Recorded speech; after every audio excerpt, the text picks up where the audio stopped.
Өмүркан Турсунбекова 10 жылдан бери аталган борбордо куратор болуп эмгектенет.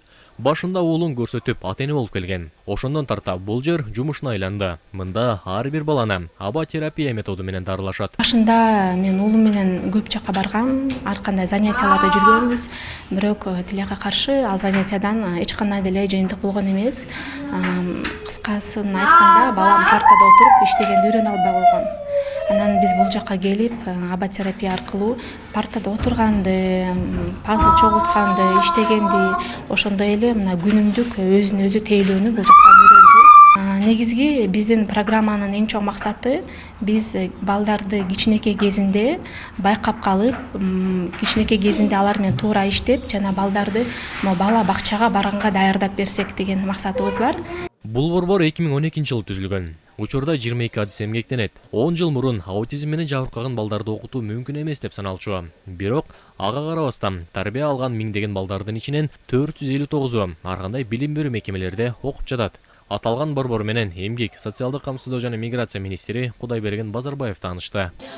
Балдардыкы ар кандай, кээ бир балдар 1 саатка келишет, кээ бир балдар 4 саатка келишет. Өзүнүн ата-энесинин каалоосу жана мүмкүнчүлүгүнө жараша келишет.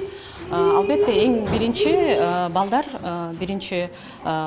мисалы ошо биздин специалисттер менен иштегенге үйрөтөбүз, түз отурганга же болбосо ойногонго үйрөтөбүз. Андан кийин балдар биринчи мындай жеке программа менен иштейт.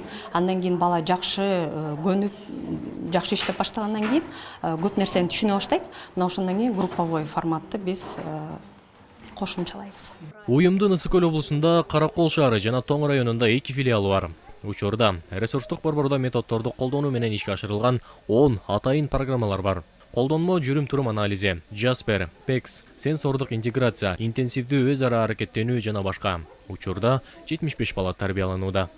Өзүңөр көрүп турасыңар, ошоки аутизм деген, бир жагы муну болсо ким бири оорудап коет да, бирок бул адам баласынын эмеси да, ичкенүүсү менен ушундай болуп калгандыгы да. Анткени аутизм болсо мындай көп деле мындай дарыланууга келбейт да. Ошон үчүн биз аутизмдергечи буларга өзгөчө мындай мамиле буруш керекпиз. Биз буларды биздин коомго адаптация кылыш керекпиз. Биз муну болсо баштан баштап караш керекпиз да.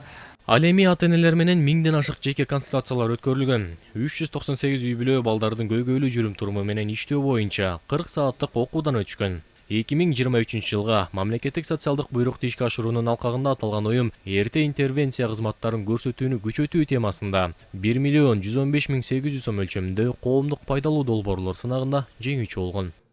Асылбек Байылиев, Чыңгыз Токторбек уулу, ЛТР, Бишкек.